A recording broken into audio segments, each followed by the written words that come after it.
एकनिष्ठ देवाच्या बाबतीत नाही तर बायकोच्या बाबतीत कुठे राहतील? नाही तर लोकाला एक देव जमाना जमतो का? नाही. जी पावन ती आमचं म्हणतात, देव निघून चालतात पुढं. असं लोकांचं आहे.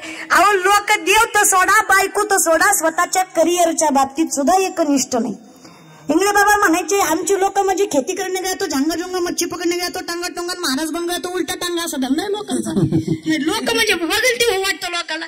महाराज बघितलं की महाराज 2 तासात पाकिट गोंधळच गोंधळ. आमच्या पोरासोरांना तर नाही आता लेटेस्ट वेळ लागलाय. आता महाराज लोकांना काय बाबा धंदाच धंदा.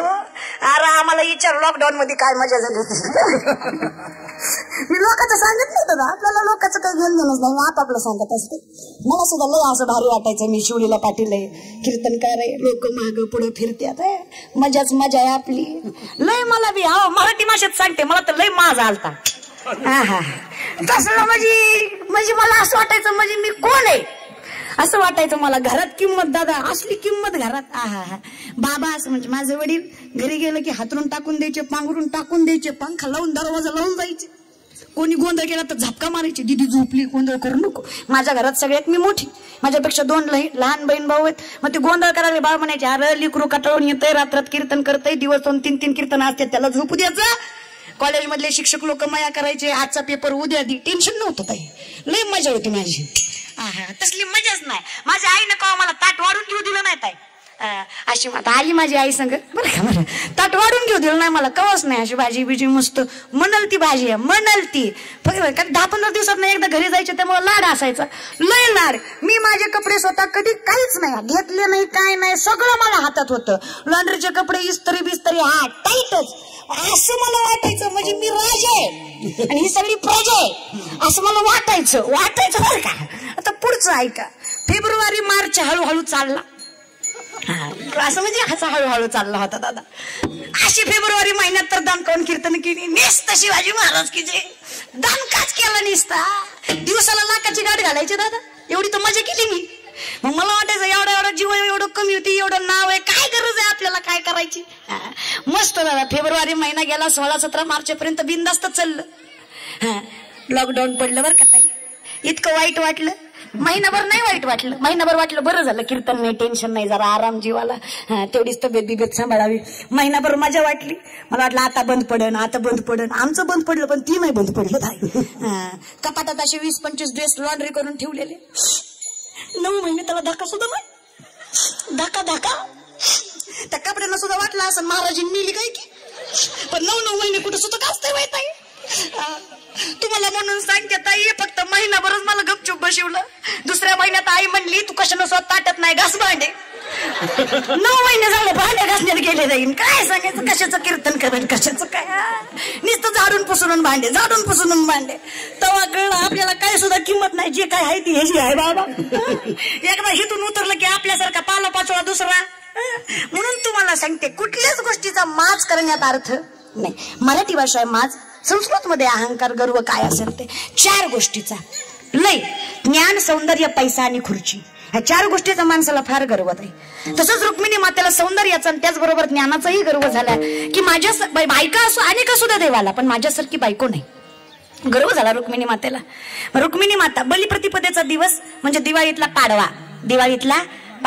पाडव्या दिवशी कोण कुणाला बाबा माता मावल्या लक्ष देऊन उत्तर दे बरं का. पाडव्या दिवशी कोण कुणाला ओवाळतं? बायको. बाया हुशार आहेत. आता ह्यांच्या ठिकाणी जर पुरुष असते तर बहीण भावाला म्हणतात. मग मला प्रश्न पडतो, हे जर पाडव्या दिवशी बहिणीकडून ओळख घेतात, मग काय भाऊबीजी दिवशी? तर कळलं त्यालाच कळलं पाहिजे, तर कळलं पाहिजे काय करावं. चला तुम्हाला सांगते, तुम्ही बऱ्यापैकी रामायण ऐकत असाल. रामायण, रामनामाची दगड तरली, खरं आहे का? मी तुम्हाला विचारते, खरं आहे का? मला काही येत नाही जास्त, तुम्हाला विचारते, खरं आहे का? माता मावल्या लक्ष आहे का? आहेत का? गेलात झोपी हो, पावसाचा वर्ण झडपा चालू आहे, कशाची झोप येतो. देवाने बी लय मजा केली. मी खरं सांगा दादा, मी अख्खा महाराष्ट्र माळकरी करीन, अख्खा.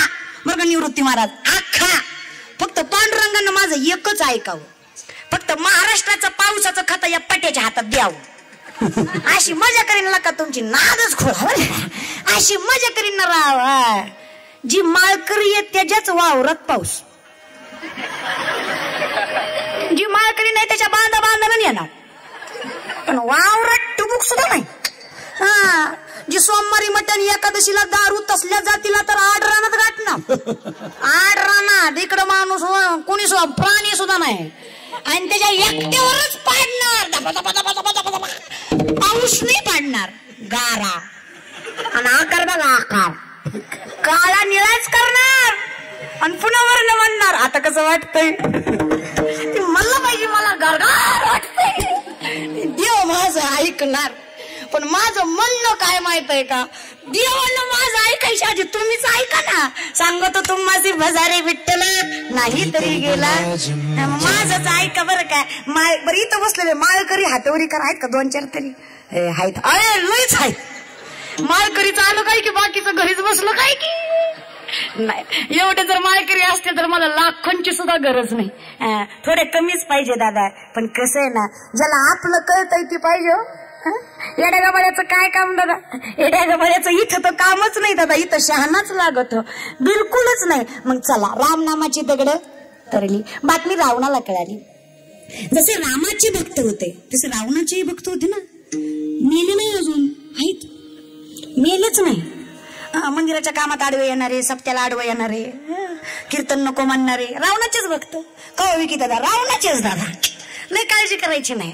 आणि कसं आहे ना, हत्ती चालता येतो कुत्ते, आणि चांगल्या कामाला तर ही जाती कधी बी आडवेच.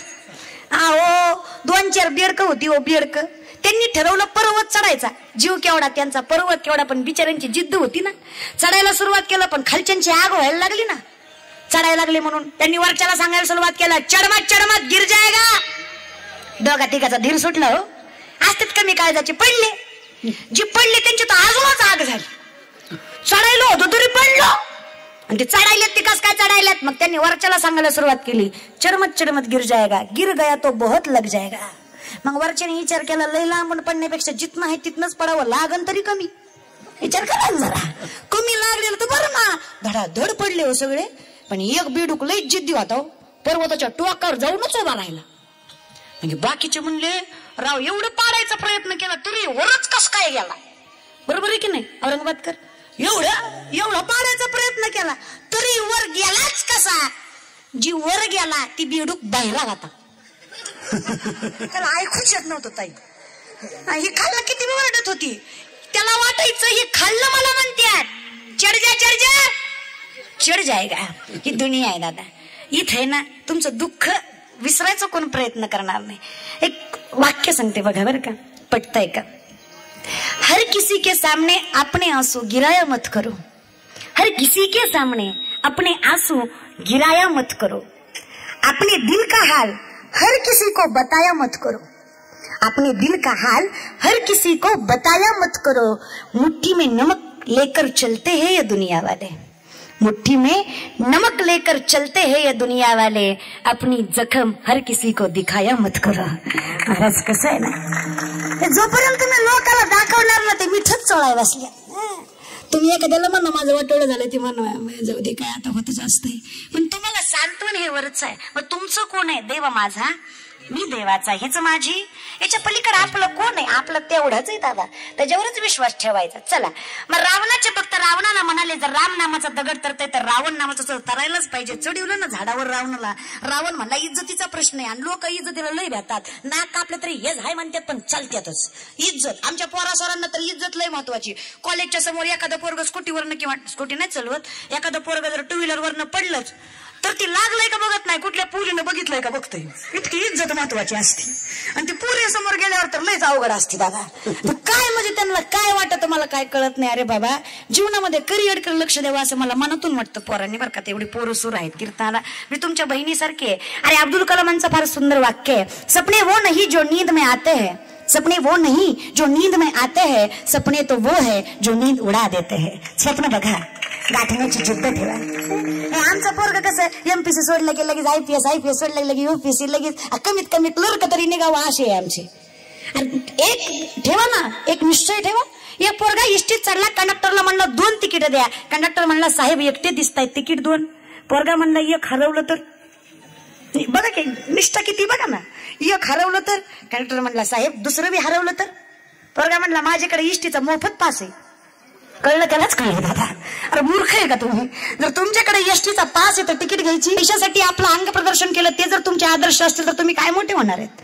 तुमच्या ज्याचं लगीनच झालं नाही तो तुमचा आदर्श, ज्याचे लय झाले तो तुमचा आदर्श, जिनं पैशासाठी आपलं सगळं काही विकलं ती तुमची आदर्श.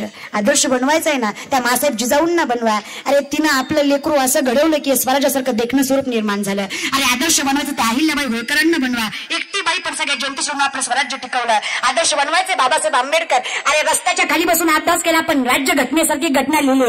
आदर्श बनवायचे छत्रपती शिवाजी महाराज 50 वर्ष जगले पण काय जगणं होतं. आदर्श शंभूराजे डोळ्यासमोर मरण होतं. अरे स्वाभिमान टिकवला पण मरण पत्करून याला म्हणायचं आदर्श. आदर्श आदर्श घडवायचंय ना. आणि मी तुम्हाला असंही म्हणत नाही की करिअर फार महत्वाचं आहे.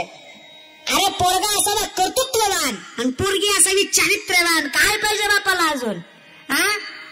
पोरांना अरे 10 कमवू दे ना, पण कमवतोय.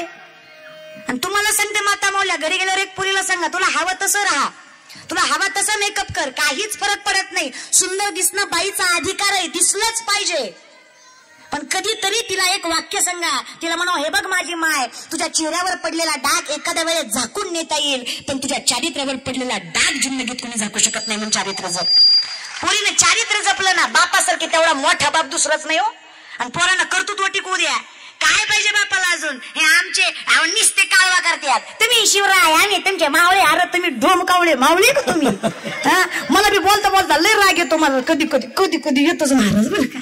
कारण मला कसं आहे ना, आपल्याला दिखावा जमतच नाही. माझं काय म्हणणं आहे, तुला पटलं नाही ना तो तोंडावर सांग, तुला पटलं ना तो तोंडावर सांग. अरे मागणं काय कुचबुच करीता? लय हो जाती बेकार. तुम्हाला म्हणून सांगते दादा, जीवनात आहे ना निंदे इतकं दुसरं पाप नाही बरं. एखाद्याची हत्या केल्यावर जेवढं पाप लागतं तेवढी एखाद्याची निंदा केल्यावर पाप लागतं. अरे करायचंय ना, आधी करून दाखवा, पुन्हा काय बोंबलत सुटायचं ते सुटा ना. पोरांनो तुम्ही माझ्या भावासारखेत मला कायम वाटतं. तुम्ही कार्यकर्ते व्हा पण मावळ्यांसारखे व्हा. बिनधास्त कार्यकर्ते व्हा तुम्ही पण मावळ्यांसारखे व्हा. मावळा हे आमचे हातभर झेंडे मुठभर दांडे निसताच बोंबलत. मला बी एक पोरगा लईच म्हणजे इतका भारी वाटला ना.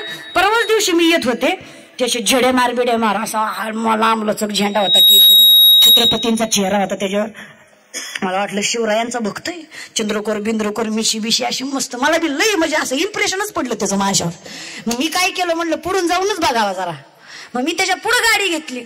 असं तेजस्वी चेहरा होता, मस्त जागच्या जागेवर केस बिस होती. मला पोरं जरा सज्जन आवडतात. आपले भाऊबंद कसे जरा सज्जन असावे. हे आमचं काय कमरेतली पॅन्ट गुडघ्यात, इथल्या 2 गुंड्या उघड्या, ती इकडून रान हाणलेलं थोडं कोंबड्यागत वरचं लाल, तसली जातच आवडत नाही आपल्याला. म्हणजे ते आपलं पटलं तर नाही पटलं आपलं तोंडावर असते दादा हे का. म्हणून तुम्हाला सांगते आपलं प्रेमानं. मग महाराज त्या पोराकडे बघितलं, त्याची गाडी पुढे जाऊ दिली, मी मागं थांबले. महाराज माझं सगळं इम्प्रेशन डाऊन झालं त्याची नंबर प्लेट बघितल्यावर. त्याने नंबर प्लेटवर लिहिलं थोडी रिस्क आहे पण तूच फिक्स आहे. म्हणलं ज्याला फिक्स केली ती काय शिवरायाचा भक्त झाला का? महाराजाला ताकद आहे दादा, ताकद. आणि जे जर नाव घेऊन रक्त उसळत नाही ना त्यानं घरी जाऊन पिठवून घ्यावं. म्हणजे थोडं उसळण दुसरं काय नाही दादा, उसळण दुसरं काय नाही. आपल्याला काय म्हणायचंच नाही दादा. कसं आहे माहितीये का, लोकाला पटत नाही पण खरं सांगू, आज मी पोरगी असून एवढ्या माणसात बोलते. आज हे कीर्तन चालू आहे. आज वाढदिवस जरी आमदार साहेबांचा असला, ठेवणारे जरी हे मंडळ असलं तरी हे घडतंय त्याचं कारण राजे. आज जर छत्रपती नसते ना हे कीर्तन करायला सुद्धा परवानगी घ्यावी लागली असती. जहापणा हम थोडा कीर्तन करना चाहते हैं, आपकी मर्जी हो तो कर ले. लक्षात घ्या बरं का. म्हणून जीवनामध्ये लई काही नाही महाराज, फक्त नीतिमत्तेनं जगलं ना तर परमार्थ जाग्यावर आहे. चला जागेवर या. पावसाचं वातावरण वाढतंय. मोजून 10 मिनिटात आपण कीर्तन संपवूयात. फक्त अभंगाचं भावार्थ आपल्या सुबतच आलंय, थोडं राहिलंय तेवढं 5 ते 10 मिनिटं कालवा करू नका. भिजला वासावी 10 मिनिटं झालं, फक्त 10 मिनिटात संपत आहे. चला जागेवर या. रावणाच्या भक्तांनी रावणाला सांगितलं जागेवर आलं हे सुटता राहील. पुन्हा रावणाचे भक्त रावणाला म्हणाले दगड तरला पाहिजे. सोन्याचं कमंडल वगैरे पाणी घेतलं, दगडावर नाव टाकलं रावण, दगड टाकला पाण्यात. तुम्ही मला विचार करून सांगा, दगड रावण नावाचा पाण्यात तरावा की बुडावा? बुडावा. पण तुम्हाला म्हणून सांगते संभाजीनगरवाले, रावण नावाचा दगड तरला. तुम्ही माणसाला एकतर तू महाराज नाही तर आम्ही माणसं नाही. जर रावण नावाचा दगड पाण्यात तरत असेल तर परमार्थ करण्याला अर्थ काही. तुम्हाला म्हणून सांगते, रावणाच्या बायकोने रावणाला विचारलं का हो रावण नावाचा दगड पाण्यात तरलाच कसा? अरे दुसऱ्याची बायको पळवून आणली तुम्ही, गर्वाने भरलेले तुम्ही, आणि तुमचा दगड पाण्यात तरावा कसा? रावण म्हणला तुला म्हणून सांगतो ऐक, तुला म्हणून सांगतो, ऐक, दगडावर नाव जरी रावणाचं असलं तरी मी त्या दगडाला म्हणलो, तू जर नाही तरला तर तुला त्या रामाची शपथ म्हणून दगड करायला दादा. विचार करा, रामाच्या शपथेनं जर रावण नावाचा दगड करत असेल तर रामाच्या नामानं तुमच्या आमच्यासारखा नाशिवंत देह करणार नाही का? देह करतो नाही, माझ्यावर नका धुलतेच गाळायलंय, नाही राहू द्या. हे म्हणजे असं झालं दादा, ती त्याच्यामुळे त्याचं नको पाणी. मी बरं, मला काही द्यायचं कारण नाही. आपण दिसाय तरी अशी असलं तरी ताकद लय आपल्यात आला बरं का.